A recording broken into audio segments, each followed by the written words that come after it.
makanya jangan sungkan-sungkan untuk coba mengajukan kredit modal kerja ini.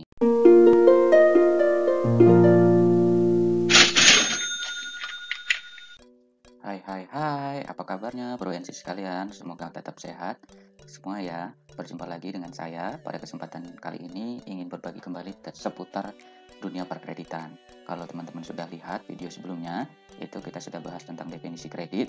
Nah, salah satu dari rangkaian kredit itu ada klasifikasi terkait dengan penyediaan dananya, yakni ada cash loan dan non cash loan.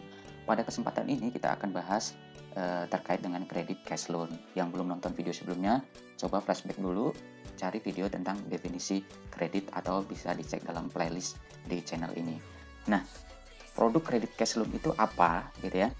Jadi penyediaannya itu ada uang yang bisa dipakai oleh si orang yang meminjam atau debiturnya gitu ya.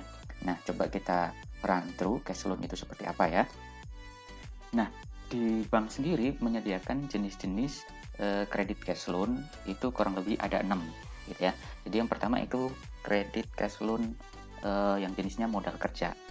Yang kedua ada investasi, ketiga ada kredit konsumsi, kemudian ada term loan, ada jangka pendek, dan trust receipt. Nah, ini kurang lebih jenis-jenis kredit yang kategori penyediaan dananya masuk dalam klasifikasi cash loan. Nah, dari keenam jenis kredit ini, kita akan bahas pada kesempatan ini terkait dengan kredit modal kerja. Kita fokus dulu ke kredit modal kerja ya, biar nggak kepanjangan videonya dan teman-teman bisa dapat lebih dalam lagi. Langsung saja kita masuk ke kredit modal kerja itu apa. Ya, secara definisi sebenarnya adalah fasilitas kredit yang diberikan untuk memenuhi kebutuhan modal kerja yang habis dalam satu siklus usaha dan atau kebutuhan modal kerja yang bersifat khusus termasuk namun tidak terbatas untuk membiayai inventory, piutang, proyek atau kebutuhan khusus lainnya yang menurut evaluasi bank layak untuk dibiayai. Nah, itu secara definisi apa itu kredit modal kerja. Poinnya adalah, jadi kalau kita lihat dari definisi ini, itu kebutuhan untuk modal kerja gitu ya. Ingat, yang membedakan dengan kredit-kredit lainnya kuncinya di sini adalah untuk modal kerja gitu ya. Misalnya teman-teman punya usaha, kekurangan modal, nah itu bisa mengajukan kredit modal kerja ini gitu ya. Bukan mau mulai usaha ya, karena biasanya bank itu hanya memberikan kredit kepada orang atau badan usaha yang usahanya itu sudah jalan, bukan baru mulai berusaha gitu ya. Karena yang sifatnya bank di sini adalah membantu merealisasikan usahanya, bukan memodali gitu ya dari awal gitu ya. Karena yang dilihat banyak sekali faktornya supaya bisa mengajukan kredit ini. Nah, di sini tujuannya itu jelas untuk kebutuhan modal kerja, bukan untuk sifatnya konsumtif gitu ya. Jadi misalnya tadi gitu ya, PT XYZ mengajukan kredit modal kerja, tapi PT XYZ ini hasil pencairan kreditnya dibelikan mobil untuk pribadi atau rumah untuk pribadi. Nah, itu ada yang salah. Itu bukan masuk golongan kredit modal kerja. Tapi yang dimaksud dengan kredit modal kerja misalnya tadi PT XYZ mengajukan pinjaman kredit modal kerja karena XYZ ini bergerak misalnya di bidang transportasi misalnya untuk menambah armada. Nah, itu bisa dibilang kredit modal kerja karena apa? Modalnya untuk usahanya adalah si alat transportasi itu sendiri gitu ya, teman-teman sekalian. Nah, kredit modal kerja sendiri secara struktur itu bisa kita lihat jenisnya gitu ya. Ada 3 besarannya. Ada non revolving, transaksional dan revolving gitu ya atau rekening koran. Nah, apa sih bedanya dari ketiga jenis kredit modal kerja ini? Yang pertama itu kredit non revolving. Jadi gini, kalau kredit non revolving tadi misalnya PT XYZ itu mengajukan kredit sebesar 10 miliar gitu ya. 10 miliar. Kemudian jangka waktu misalnya 1 tahun gitu ya. Nah, 10 miliar ini dicairkan semuanya langsung sekaligus 10 miliar. Nah, dia akan cicil selama setahun ini gitu ya. Misalnya setahun angsurannya berapa gitu ya. Dalam jangka waktu setahun, 10 miliar itu habis atau harus sudah dilunasi gitu. Jadi sekali pencairannya dan itu langsung digunakan oleh si PT XYZ.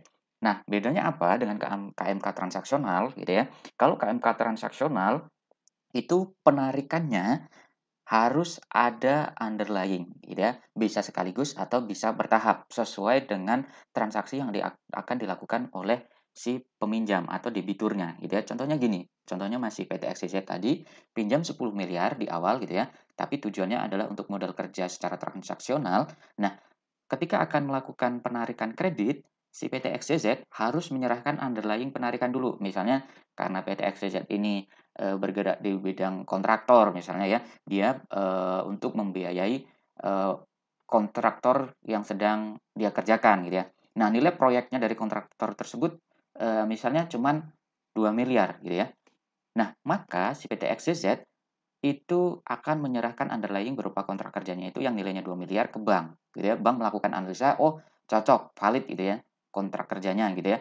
Maka bank hanya bisa mencairkan tidak melebihi 2 miliar ini sesuai dengan kesepakatan yang diatur sebelumnya dalam perjanjian kredit. Misalnya kalau yang dibiayai hanya 80% dari nilai proyek, maka bank akan mencairkan 80% dari 2M ini gitu ya atau 1,6 gitu ya. Nah, jadi 1,6 inilah yang banyak bisa dicairkan sesuai nilai proyek tersebut gitu ya. Sisa limitnya misalnya masih 8,4 M gitu ya. Begitu nanti ada proyek lain misalnya, oh ada dapat proyek lagi 5 M. Nah, dia akan ngajukan lagi nih PTXJZ ke bank untuk mencairkan untuk nilai kontrak 5 miliar ini. Oh, dianalisa lagi 80%. Oh, berarti dicairkan 4 M. Nah, jadi sesuai dengan proyek yang sedang dibiayai. Itu bedanya KMK transaksional, sesuai transaksi yang akan dilakukan oleh si debitur atau si peminjam tadi, gitu ya. Nah, yang menarik itu adalah revolving, gitu ya, teman-teman. Nah, revolving ini gimana, gitu ya? Agak berbeda dengan yang non revolving dan transaksional tadi. Contohnya masih sama si XTZ ini. Jadi si XTZ ini mengajukan kredit 10 miliar, gitu ya. 10 miliar ini dia bisa tarik di awal sekaligus atau tarik sebagian. Anggaplah ditarik sekaligus di awal gitu ya. Jadi 10 miliar ditarik sama PT XYZ, jangka waktunya masih setahun ya. Di bulan pertama karena PT XYZ ini sudah apa namanya? Punya uang gitu ya, dikembalikanlah gitu ya, dibayarkan ke bank dari 10 miliar yang ditarik tadi misalnya 2 miliar gitu ya, dibalikkan gitu ya. Maka sisa utang pokoknya itu kan tinggal 8 miliar gitu ya. Di bulan ketiga ternyata si PT XYZ ini butuh dana lagi nih gitu ya. Padahal dia masih punya utang pokok 8 miliar, tapi dia sudah kembalikan 2 miliar gitu ya. Karena dia butuh, mendesak gitu ya, dia masih bisa memanfaatkan yang 2M yang pernah disetornya ini gitu ya. Misalnya dia butuh 1 miliar lagi gitu ya, maka dia tarik 1 miliar. Maka utang pokoknya di sini akan nambah gitu ya, jadi 9M lagi gitu ya. Terus gitu ya, jadi sistemnya kayak teman-teman kalau punya kartu kredit, ya seperti sistemnya kartu kredit gitulah cara gampangnya ya. Setelah kita bayar bisa kita gunakan lagi, selama jangka waktunya itu belum habis, itu bisa store tarik gitu. Nah, itu keuntungan dari KMK revolving gitu ya. Penggunaannya bisa store tarik. Bedanya tadi non revolving itu hanya sekali tarik, kalau transaksional itu penarikannya harus didasarkan underlying atau kontrak atau transaksi yang akan dilakukan oleh si peminjam. Nah, selanjutnya teman-teman sekalian, terkait dengan kredit modal kerja ini, secara struktur kredit dibagi menjadi 4 bagian. Yang pertama itu adalah tujuannya, yang pasti sesuai dengan judulnya, modal kerja. Jadi dia harus tujuannya itu untuk membiayai persediaan atau stoknya, piutang, dan proyek gitu ya. Kalau untuk kebutuhan investasi maka tidak bisa menggunakan kredit modal kerja ini. Yang kedua, itu untuk jangka waktunya dibagi menjadi dua. Ada jangka pendek, maksimal 1 tahun, hingga jangka menengah itu maksimal 5 tahun gitu ya. Jadi tidak ada untuk jangka panjang. Khusus modal kerja itu maksimal dia hanya bisa diambil sampai dengan jangka menengah atau maksimal 5 tahun. Yang ketiga untuk valutanya sendiri itu bisa rupiah ataupun valuta asing disesuaikan dengan kemampuan dari sisi banknya. Dan yang keempat tadi penarikan kreditnya yang di slide sebelumnya bisa secara revolving atau non revolving, transaksional gitu ya. Jadi bisa disesuaikan dengan kebutuhannya. Nah, teman-teman sekalian, sekarang udah paham apa itu kredit modal kerja. Jadi kalau teman-teman yang sedang menjalankan usahanya butuh tambahan modal untuk usahanya, jangan sungkan-sungkan untuk coba mengajukan kredit modal kerja ini. Disesuaikan ya teman-teman dengan jenis usahanya teman-teman. Apakah mau pakai yang jenisnya revolving atau non revolving ataupun transaksional.